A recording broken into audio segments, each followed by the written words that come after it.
पूरा देश इंतजार कर रहा था और इंतजार कर रहा है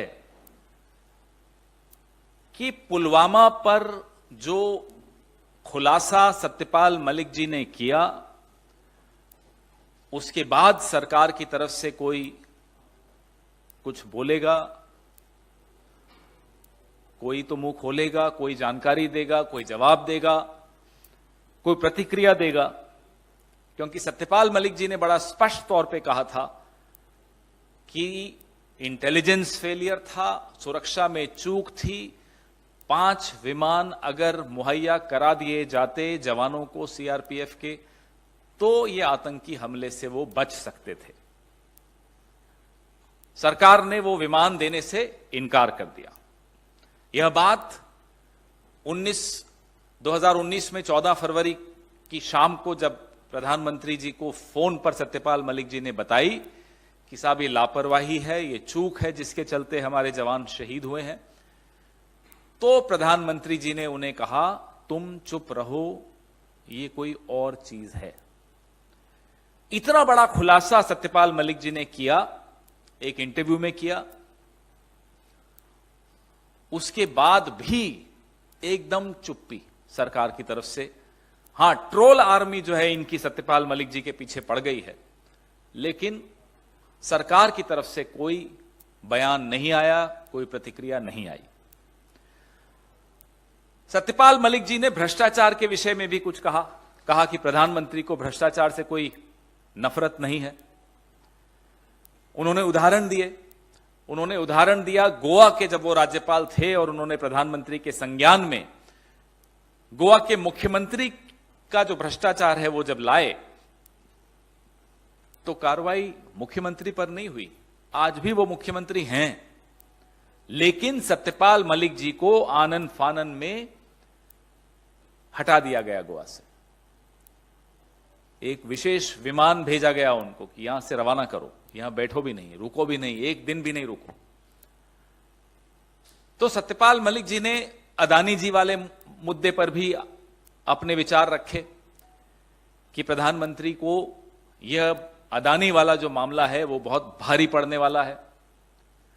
ये तमाम कारण बिल्कुल स्पष्ट तौर पे बताते हैं कि सीबीआई, ईडी और तमाम एजेंसीज अब सत्यपाल मलिक जी का पता उन्हें मिल गया हो, अब वो जा रहे हैं। आपको याद होगा यही बात बिना राम माधव का नाम लिए सत्यपाल मलिक जी ने 2021 में भी बोली थी। कहा था आरएसएस के एक व्यक्ति हैं जो प्रधानमंत्री के बहुत नजदीकी हैं, वो 1-2 प्रोजेक्ट्स में बड़ी रुचि रख रहे हैं जिसमें 300 करोड़ की रिश्वत इन्हें सत्यपाल मलिक जी को भी मिल सकती है। उसके बाद भी सीबीआई ने सत्यपाल मलिक जी का स्टेटमेंट रिकॉर्ड किया था 2021 की अक्टूबर में। आज फिर से खबर तो यह आ रही है कि सत्यपाल मलिक जी का स्टेटमेंट सीबीआई रिकॉर्ड करने वाली है। जिस व्यक्ति का नाम लिया उसके बारे में कोई जानकारी? क्या राम माधव से कोई पूछताछ हुई सीबीआई की तरफ से? कोई और एजेंसी का नोटिस उन्हें गया? अगर गया तो यह जानकारी सार्वजनिक क्यों नहीं की जा रही? इसमें क्यों छिपाया जा रहा है? क्या राम माधव के तार आरएसएस में और ऊपर तक जुड़े हैं? क्या वो प्रधानमंत्री के वाकई नजदीकी हैं? ये तमाम सवाल सत्यपाल मलिक जी के खुलासों के बाद मुंह बाए खड़े हैं। हम सब इनके जवाबों का इंतजार कर रहे हैं। यह संदेश दिया जा रहा है सीबीआई को, सत्यपाल मलिक के पीछे लगाकर एक संदेश ना केवल सत्यपाल मलिक को दिया जा रहा है। और वो संदेश क्या है? वो संदेश वही है जो 14 फरवरी 2019 को उन्हें फोन पे प्रधानमंत्री जी ने खुद कहा था, तुम चुप रहो। फिर से वो संदेश अब की बार सीबीआई के मार्फत दिलवाया जा रहा है सत्यपाल मलिक जी को कि आप अभी भी चुप रहिए तो आपके लिए, आपका भलाई इसी में। ना केवल यह संदेश सत्यपाल मलिक के लिए है, यह संदेश ऐसे तमाम लोगों के लिए है जो न तो पेड़ हैं और ना ही वो रेड से डरते हैं, उनमें जमीर है, उनके भीतर सत्य की आवाज है, वो आज सवाल पूछने की हिम्मत रखते हैं। तो उनको ये धमकाया जा रहा है कि अगर आप सत्यपाल मलिक जी की तरह मुंह खोलेंगे तो आपके दरवाजे पर भी सीबीआई दस्तक देगी। देखिए, पहले हम तो ये चाहते हैं कि सीधा सीधा प्रधानमंत्री का नाम लेकर सत्यपाल मलिक जी ने कहा कि प्रधानमंत्री ने उन्हें कहा तुम चुप रहो, ये कोई और चीज है, पुलवामा हमले पर प्रधानमंत्री को सामने आके जवाब देना चाहिए। डोभाल साहब का नाम लिया, एनएसए का नाम लिया, उन्हें जवाब देना चाहिए। जवाब तो दीजिए। अभी फिर इसी हफ्ते हमने 5 जवान और गंवाए, उसी इलाके में गंवाए, टेरर अटैक में गंवाए। तो एक के बाद एक इस तरह की घटनाएं होती रहें और इतनी बड़ी घटना 40 जवानों की शहादत पे आपको जवाब नहीं मिल रहे, सरकार मुंह बंद करके बैठी हुई है। और ऐसे व्यक्ति ने यह बात कही है जो वहां के राज्यपाल थे, उस वक्त राज्यपाल थे। तो पहले उत्तर तो दें, फिर बात करेंगे जांच का। पहले सामने तो आए। क्यों डर के बैठे हुए हैं प्रधानमंत्री?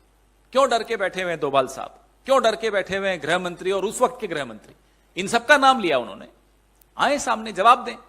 2014 में नवाज शरीफ साहब भी यहां आए थे और अब बिलावल भुट्टो भी आ रहे हैं। पूरा देश ये उम्मीद करता है अपनी सरकार से कि कड़े रुख से हम आंखों में आंखें डाल के पूछें, कुछ सवाल पूछें बार बार बॉर्डर से। और इस बार, पिछली बार भी आपने देखा, आरडीएक्स लेकर आना कोई छोटी बात नहीं होती। तो इस पे जाहिर सी बात है, हम सरकार से उम्मीद करते हैं कि वो एक कड़ा रुख अपने आएगी और आंखों में आंखें डाल के बात करेगी कि किसी भी चीज से, सरकारी कोठी से, पद से इतनी मोह नहीं हो जाना चाहिए कि आप अपने उसूलों पर, अपने सिद्धांत पर से समझौता कर लें। यह बात हम सबको सीखनी है, राहुल गांधी से सीखनी है। वो चाहते चुप हो सकते थे, वो चाहते माफी मांग के पीछे बैठ जाते, आराम से लोकसभा की सदस्यता भी रहती, घर में भी रहते, लेकिन उनकी प्राथमिकता है कि अपने सिद्धांत से समझौता किए बगैर संघर्ष करके जो गलत है वो गलत है और जो सही है वो सही है, ये साबित करना। देखिए, जो सार्वजनिक मंच पर जाकर पार्टी के विरुद्ध आप खुलकर एक के बाद एक लगातार टिप्पणी करेंगे तो एक लक्ष्मण रेखा हर संगठन की होती है। हां, मैं मानता हूं हमारे संगठन में वो लक्ष्मण रेखा संकुचित नहीं है। हम लोग बहुत लोकतांत्रिक रवैया रखते हैं, लेकिन संगठन हो या परिवार हो, एक लक्ष्मण रेखा हम सब निर्धारित करते हैं। तो उस लक्ष्मण रेखा को बार बार कोई उसका उल्लंघन करे तो कार्रवाई होती है। जब आधिकारिक तौर पे हम इस बात को चुनाव आयोग के सामने रखेंगे तो आपको जरूर आपके संज्ञान में लाएंगे। मीडिया रिपोर्ट्स के साथ साथ कल हमने आपके सामने एक पत्र, जो चुनाव आयोग का ही पत्र था, उन तीनों कंपनीज को जो मशीनें लौटाने की बात थी रिपेयर करने के लिए, वो पत्र भी जारी किया था। तो उसके बाद कोई गुंजाइश इस बात की तो नहीं रह जाती कि बिल्कुल कोई डिफेक्ट निकला ही नहीं। पारदर्शिता बहुत आवश्यक होती है चुनावी प्रक्रिया में। इस बात की महत्व को चुनाव आयोग समझेगा, ऐसी हमारी उम्मीद है।